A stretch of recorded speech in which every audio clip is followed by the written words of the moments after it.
Ministro, muito boa tarde para o senhor. Feliz ano novo, antes de tudo, que seja melhor para todos nós. De saúde, de bons projetos. Muito boa tarde, viu? Muito boa tarde, obrigado, Rosiane, pelo convite. É um prazer participar do seu programa.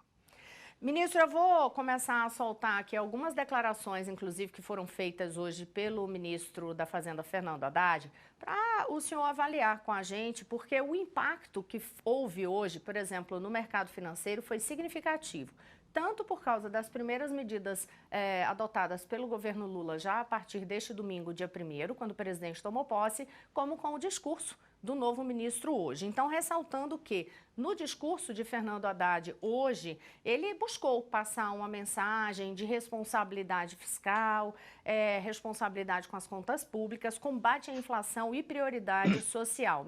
O ministro Fernando Haddad tomou posse hoje, fez um discurso longo, ele disse que inclusive não foi escrito por ele, porque ele não teve tempo, mas aí ele ressaltou ali, fez questão de seguir à risca o que estava escrito. E ele também, além de tentar fazer toda essa leitura de que tem responsabilidade fiscal, ele fez críticas à herança econômica deixada por Bolsonaro. Vamos acompanhar. A expressão arrumar a casa tornou-se uma metáfora comum nos discursos dos que iniciam um novo governo, uma nova administração.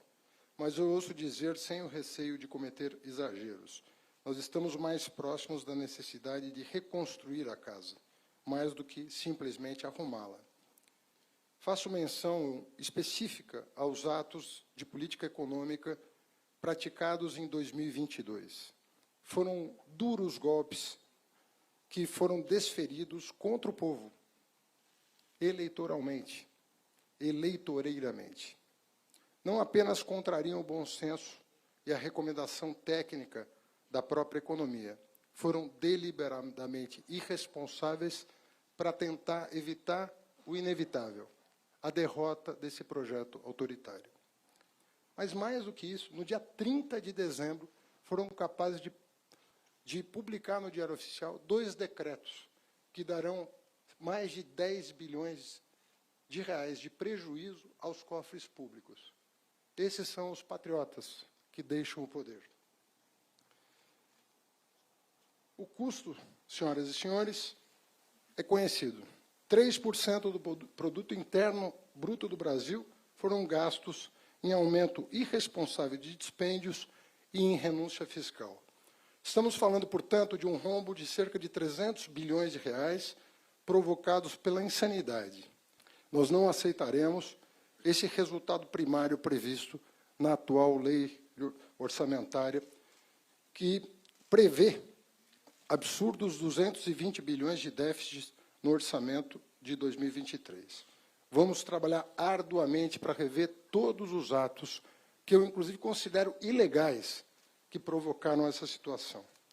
Além de trabalhar com toda a ênfase na recuperação das contas públicas, é preciso combater a inflação. É preciso fazer o Brasil voltar a crescer com sustentabilidade e responsabilidade, mas principalmente com prioridade social. Geração de empregos, oportunidade, renda, salários dignos, comida na mesa do trabalhador e preços mais justos. Ministro Maílson da Nóbrega, eu posso chamar de professor? Eu gosto de chamar de pessoas que eu respeito em cada segmento de professor. Por respeito mesmo ao termo professor, que é sempre uma aula ouvi-lo.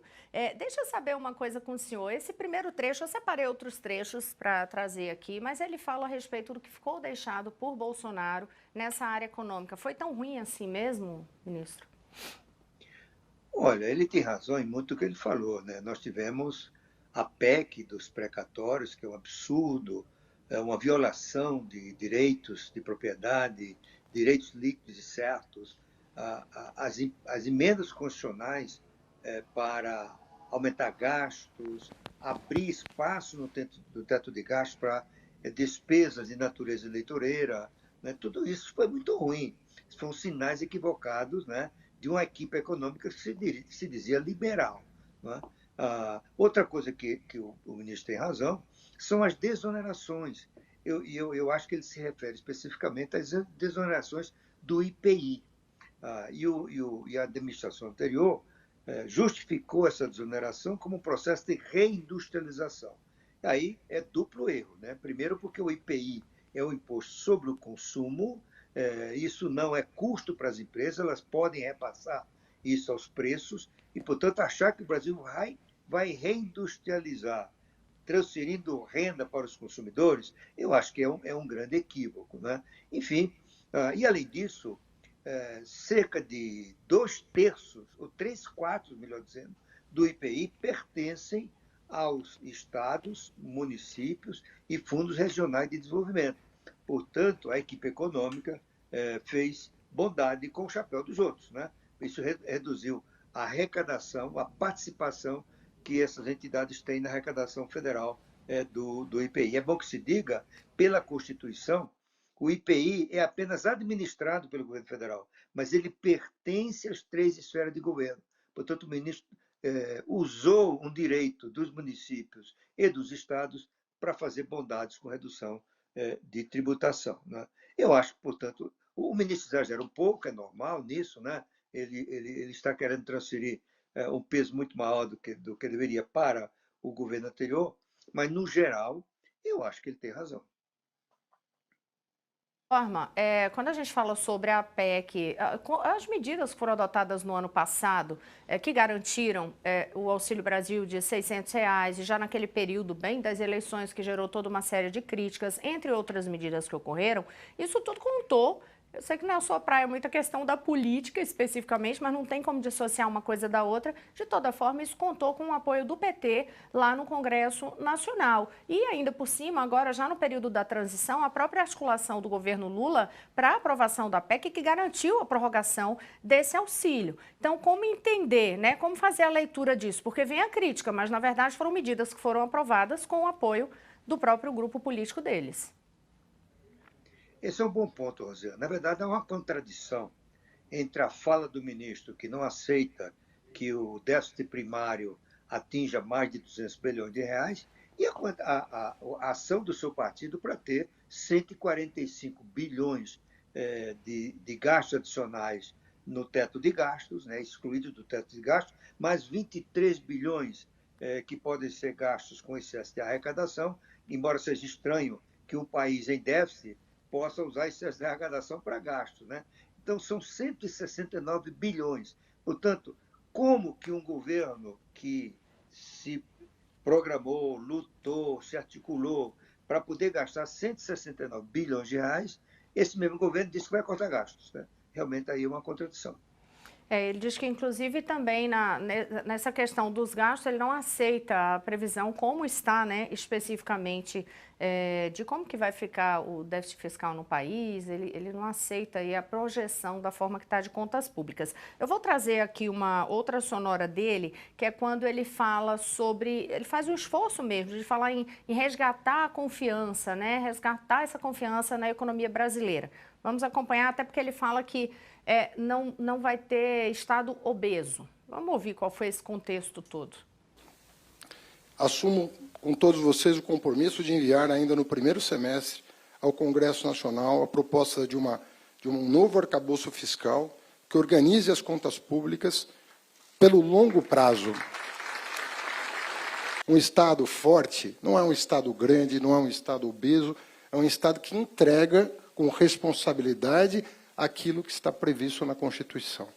Nós não queremos nem mais nem menos do que os direitos dos cidadãos respeitados, e isso inclui, como não pode deixar de ser, a responsabilidade fiscal.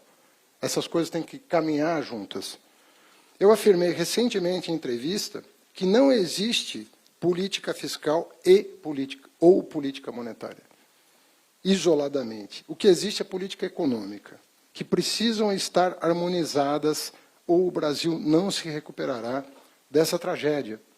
Nós estamos com os juros mais altos do mundo em termos reais. E nós precisamos, sim, buscar um entendimento da autoridade fiscal e da autoridade monetária, buscando o equilíbrio. Eu quero dizer para vocês que eu não gosto de trabalhar por remendos. Nós vamos apresentar, nas primeiras semanas de governo, as medidas necessárias para restabelecer a confiança dos investidores e dos cidadãos no nosso país. Nós não vamos deixar isso para segundo ano, terceiro ano, quarto ano.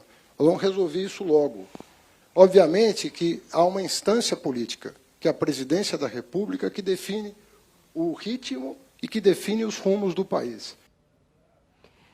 Maílson, da Nóbrega, em relação a essas declarações de Haddad, uma dúvida que eu fico já de imediato, ele diz que não gosta de remendos, né? Vai apresentar de uma vez. O que é que se espera que seja apresentado de fato para o Congresso?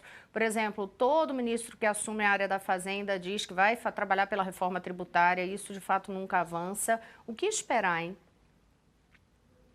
Olha, em primeiro lugar, há um compromisso previsto na PEC da transição, né, que o governo tem que apresentar até julho um projeto de um novo arcabouço fiscal. Dito de outra maneira, o ministro tem que apresentar uma âncora fiscal.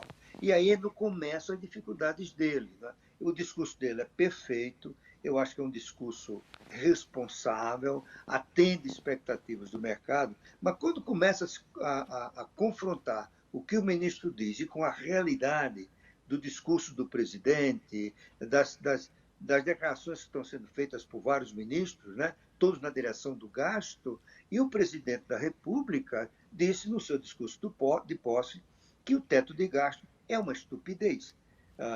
Na verdade, não é. O teto de gasto foi uma medida sensata, tomada em circunstâncias difíceis, para pôr um fim à marcha desenfreada do crescimento da dívida, que viria causar problema sério para a economia brasileira. E, nesse sentido, o presidente Lula cometeu uma indelicadeza, porque o criador do teto de gasto, que, repita, foi uma medida sensata, foi o presidente Temer. Né? Ele não podia tratar o presidente Temer, uma medida dele, dessa forma. Certo? Portanto, eu acho que para o ministro cumprir essas promessas que ele fez hoje no seu discurso do posse, deixa-me repetir, são corretas, ele tem que convencer o presidente Lula a recuar de algumas declarações que ele fez, não é? Algumas de forma muito enfática. Não é?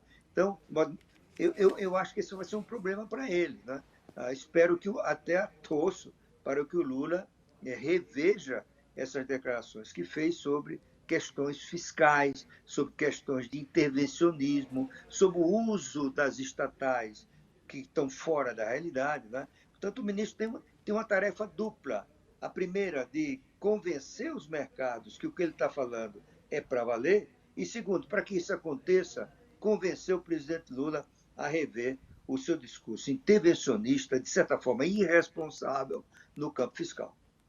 Aí o senhor toca num ponto até curioso, né? Sobre o discurso de Haddad e as declarações de Lula e esses primeiros atos, quer dizer, onde ficariam essas contradições. Hoje, por exemplo, o Haddad já foi inclusive indagado sobre o que seria um primeiro desentendimento, né, da área econômica com a área política, que é a questão da decisão de manter a desoneração dos combustíveis. Aí Haddad disse, olha, não é nenhum desentendimento dessas duas áreas, não, é porque o presidente vai esperar que seja montada toda a nova diretoria da Petrobras, e aí sim é que se pensa nisso. Mas em relação ao decreto, de toda forma, manter a desoneração dos combustíveis, foi uma medida provisória já publicada hoje, aí fica o corte estendido, corte de PIS/COFINS, do diesel, biodiesel, gás e do querosene de aviação até dezembro, e no caso da gasolina e do álcool, a isenção segue valendo até o dia 28 de janeiro, ou seja, que foi esse anúncio de que ficaria por 60 dias. Junte-se a isso que, dentre os despachos, decretos, enfim, que já foram publicados pelo governo, uma das decisões de Lula revoga processos de privatização de 8 empresas, entre elas Correios, EBC, a própria discussão sobre a Petrobras. Já dá para ter uma ideia da cara da economia do governo Lula, Maílson? Olha, em primeiro lugar, esse decreto, essa medida provisória que prorrogou a isenção faz um certo sentido. Né? O impacto disso na inflação é de 0,7 a 1 ponto de percentagem, numa inflação de 5. Né? É muita coisa. Portanto, é preciso pensar nas consequências, pensar se é alternativa. Não tem nada a ver com a diretoria da Petrobras, né? Deixa-me assinalar isso, porque isso é uma medida tributária de responsabilidade do governo federal. A Petrobras não tem nada a ver com isso, até porque o impacto nos preços do petróleo, da eventual revogação da isenção, né, não seria da competência da Petrobras. Por outro lado, como você mencionou, a cara que o Lula está dando ao seu governo, espero até que ele venha a rever tudo isso, é a cara retrógrada do PT dos anos 80, não é? A ideia de protecionismo, a ideia de que não se pode importar aeronaves, como assim? O Brasil não é capaz de produzir os gigantes, né, que a Airbus e a Boeing produzem, né, os aviões mais modernos do mundo. O Brasil tem uma empresa que é a terceira produtora mundial de aviões, a Embraer, mas ele não chegou ainda a esse ponto, né? Pode até chegar de produzir um 747, um 787 Dreamliner, um 380 da Airbus, que é um avião para 830 passageiros. Né? Por outro lado, ele disse que não se pode importar plataforma de petróleo. Qual é o sinal que ele está dando? O de que vai voltar a política desastrada da presidente Dilma de produzir aqui integralmente plataformas. Como a gente sabe, isso foi um fracasso, foi uma fonte de grande corrupção. O governo produziu apenas 2 dessas plataformas, eram cerca de 18, se não me engano. Né? O presidente disse que não se pode importar microprocessadores. E aí comecei a me lembrar da lei de informática, outro desastre brasileiro na época dos militares, né? Em que o Brasil quis tornar autossuficiente na tecnologia de informação, desde a produção de computadores até software, né? e equipamentos periféricos. E a gente sabe que essa lei de informática atrasou de forma grave a entrada do Brasil na era digital. O que o Lula está dizendo é que ele está disposto a repetir erros do passado, que muito custaram a economia brasileira e a sociedade como um todo. Eu vou separar aqui outro trecho da declaração de Haddad hoje, no discurso de posse dele, porque aí ele faz inclusive uma provocação com aquela brincadeira que Bolsonaro fazia com Paulo Guedes, de que Paulo Guedes era o posto Ipiranga do governo. Então pergunta a Paulo Guedes. Vamos acompanhar o que disse Haddad. Nós não somos dogmáticos, nós somos pragmáticos, nós queremos resultados, mas nós seguimos princípios e valores. Você não precisa ser dogmático em relação às medidas a tomar, mas em relação a princípios e valores, você tem que ter os melhores do seu lado. Inspirados em princípios e valores é que nós vamos tocar a agenda econômica. E me sinto muito, muito confortável de estar com uma equipe econômica que tem Geraldo Alckmin, que tem Simone Tebet, que tem Esther Dweck. Éramos o posto Ipiranga, agora somos uma rede de postos, 4 que vão fazer a diferença no Brasil. É muito ruim concentrar todos os ovos numa cesta. Muito ruim. E foi o que foi feito. Nós queremos agir colegiadamente, nós queremos ouvir a sociedade. O arcabouço fiscal, que nós pretendemos remeter para o Congresso logo no primeiro momento, vai ter premissas confiáveis e demonstrar tecnicamente a sustentabilidade das nossas finanças. Um arcabouço que abrace o financiamento do guarda-chuva de programas prioritários do governo, ao mesmo tempo que garanta a sustentabilidade da dívida pública. Não existe mágica, não tem bala de prata, não tem malabarismo financeiro. O que existe é garantir um Estado fortalecido. Para garantir um Estado fortalecido é previsibilidade econômica, confiança das pessoas, investidores, consumidores, transparência com as contas públicas. Não haverá nada opaco nesse ministério. Não estamos aqui para aventuras, estamos aqui para assegurar que o país volte a crescer, para suprir as necessidades da população naquilo que são seus direitos constitucionais, em saúde, educação, no âmbito social e, ao mesmo tempo, para garantir equilíbrio e sustentabilidade fiscal. Nós vamos trabalhar dia e noite para que o Brasil restabeleça a sua relação comercial com o mundo e garanta investimentos para nosso país.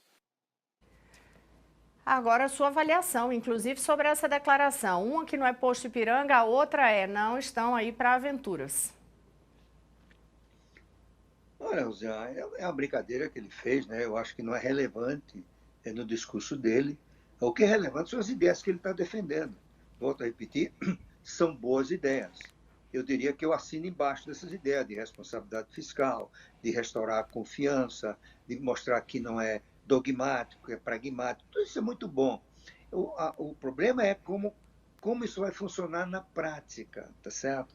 Porque as declarações, novamente, do presidente Lula vão na direção oposta do que disse o ministro. Né? Eu acho que foi uma boa medida restaurar o Ministério do Planejamento, o Ministério da Fazenda, o Ministério da Indústria e Comércio. Achei que foi um exagero criar um ministério só para gestão. Né?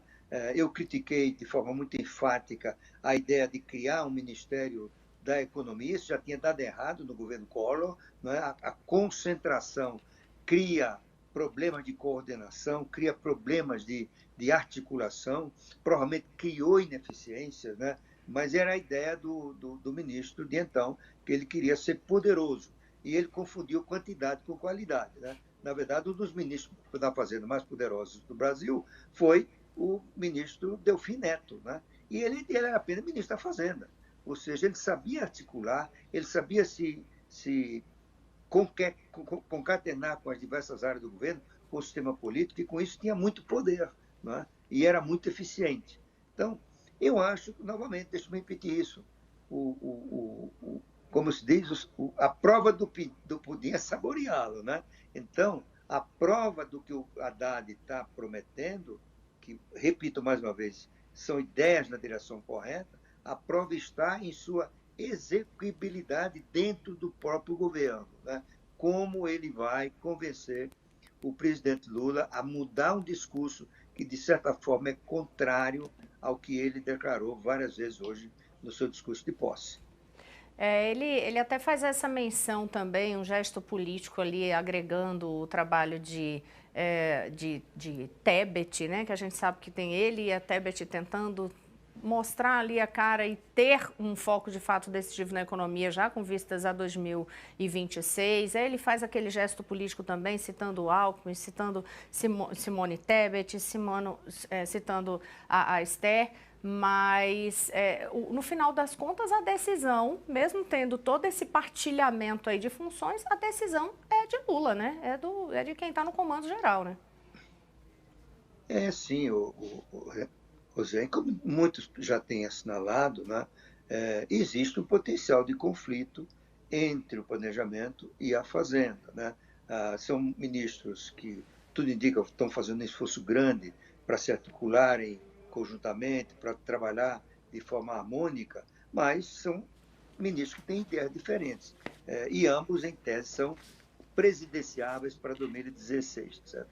Então, eu acho que vai exigir muita habilidade de ambos os lados para evitar que o potencial de conflito se materialize. Até porque o passado mostra que, às vezes, esse potencial ele começa a se materializar por ação das burocracias. As burocracias de cada ministério brigando entre si, daqui a pouco leva o ministro uma medida que desagrada o outro, e tudo isso vai exigir, em algum momento, uma arbitragem do presidente da República.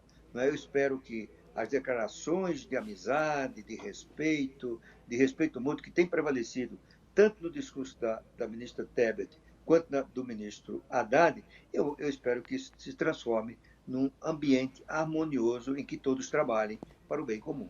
E só para concluir, quando é que o senhor acha que realmente o mercado vai diminuir um pouco a ansiedade e acalmar, hein? Olha, Rosé, o mercado hoje mostrou que não gostou, digamos assim, das medidas e das declarações que o governo fez, de um modo geral. Por quê? Porque isso cria o risco de agravamento da situação fiscal. Não é que o mercado seja contra gasto social, seja insensível ao combate à pobreza, não é nada disso. A gente sabe que o mercado não é uma entidade, o mercado não tem prédio, não tem porta, não tem equipe, não tem placa na parede. O mercado é um conjunto de pessoas que têm responsabilidade de gerir recursos, de um lado, ou de trabalhar para que as suas instituições sejam sólidas, viáveis, solúveis e assim por diante. Né? Só que, dá um exemplo, um tipo de participante do mercado é aquele que pega o dinheiro que a gente pede para investir em fundos de investimento e eles gerem esses recursos procurando as melhores alternativas de investimento. E se eles percebem que as declarações caminham para um agravamento da situação fiscal que colocaria a dívida pública numa trajetória explosiva, e isso vai lá na frente gerar queda de confiança, fuga de capitais. A fuga de capitais termina impactando a taxa de câmbio, que impacta os preços, que influencia a inflação, e tudo isso era um ambiente de incertezas. E nesse momento, quando os sinais são nesse sentido, né, de uma certa irresponsabilidade fiscal, embora travestida de proteção aos pobres, de desenvolvimento do país, né, aí qual é a saída? É ir embora, né? Mercado é covarde. E, como se diz, mercado toma decisões com os pés. Se ele vê que o ambiente piorou, que tem risco de perda, ele simplesmente caminha e vai embora. E, ao ir embora, ele impacta todos esses indicadores, o principal deles é a inflação. E a inflação, é bom assinalar, é bom repetir esse pensamento, inflação prejudica essencialmente os pobres, que são os segmentos que esse governo diz que vai proteger. Qual é a solução, então? É que a gente vai amarrando, né? Economia é isso, tudo vai se amarrando e vai virando esse ciclo. E aí é isso, se lá na frente termina gerando mais impacto na inflação, é justamente essa camada menos favorecida economicamente que termina sofrendo um impacto maior. Por quê? Porque a inflação pesa muito mais sobre a questão de alimento, a questão da moradia. Então, tem como dar o ministro fala que não tem uma bala de prata. Fazer o que, então? Olha, Rosiane, não tem mesmo, né? Essas medidas. O país não enriquece da noite para o dia. Isso, às vezes, é um trabalho de décadas, né? Um governo não torna um país rico. Ele contribui, junto com os futuros governos, para criar as condições estruturais e institucionais para gerar confiança, gerar capacidade de investimento, gerar capacidade de financiamento de longo prazo, ter estabilidade macroeconômica, certo? Então, o que é um bom governo? É aquele que ouve a crítica, certo? Então, escuta, a Bolsa despencou hoje, a Petrobras caiu quase 7%, porque a percepção é de que vai voltar a intervenção desastrada na Petrobras da época da presidente Dilma. As declarações do novo presidente da Petrobras são preocupantes, não é? Ele disse que vai mudar a política de preço da Petrobras. Então, só tem duas formas de política de preço de combustível no país. A primeira é seguir o padrão mundial e atrelar os preços às oscilações do mercado internacional. Isso vale para petróleo, isso vale para trigo, isso vale para milho. Por exemplo, o Brasil é o maior produtor de soja do mundo, é o maior exportador de soja do mundo, mas os preços são determinados lá fora. Então, quando as cotações da soja sobem, o preço do óleo de soja sobe no Brasil. Do mesmo jeito com o petróleo. Existe, Rosiane, se você me permite um tempo mais, Claro. existe na teoria econômica uma chamada lei do preço único. Segundo essa lei, quando se exclui de uma commodity os custos de tributação, a tarifa aduaneira e os custos de frete, o preço é o mesmo em todo o mundo. Não é? Então, você não tem por que estabelecer uma regra interna, porque ao estabelecer uma regra interna, você tem que controlar o preço, você tem que intervir, não é mais o mercado. O presidente Lula fala em abrasileirar o preço dos combustíveis, que deriva do petróleo, né, da Petrobras. Ao que me consta, ele ainda não pensou em abrasileirar o preço do trigo, porque significaria que o preço do pãozinho não variaria mais em função das oscilações do mercado mundial dessa commodity. Né? Então, isso são declarações que preocupam. Né? Eu vi hoje o líder do governo declarando que a Petrobras não vai mais seguir regra dos mercados internacionais. E aí, deixa-me repetir, vai ter que controlar o preço, vai ter que determinar o preço por um ato da Petrobras e não pelas condições de mercado. Certo? Então, o bom governo é aquele que ouve as críticas. Perguntar por que esse pessoal está nervoso? Tem duas reações. Uma que tem sido adotada recentemente, particularmente pelo presidente Lula, é ironizar. Certo? O Deus mercado. Esse pessoal não pensa nos pobres. Né? A outra é absorver a crítica, examinar e dizer assim, olha, se eu estiver errado, eu vou consertar, até em benefício do próprio governo. Porque se ele errar muito, como nessas ideias que estão sendo professadas, o governo pode fracassar. Né? E o Brasil não merece ficar mais um ano, mais um período de fracasso na economia. Nóbrega, ex-ministro da Fazenda, ajudando a gente a entender essas primeiras medidas e o impacto dessas decisões e declarações da área econômica do governo Lula. Muito obrigado uma vez mais, espero que a gente possa conversar várias vezes ao longo de 2023. Sua análise é sempre muito importante para a gente entender esse cenário todo. Uma boa tarde para o senhor. Boa tarde, Rosana. Obrigado pelo convite. Conte comigo.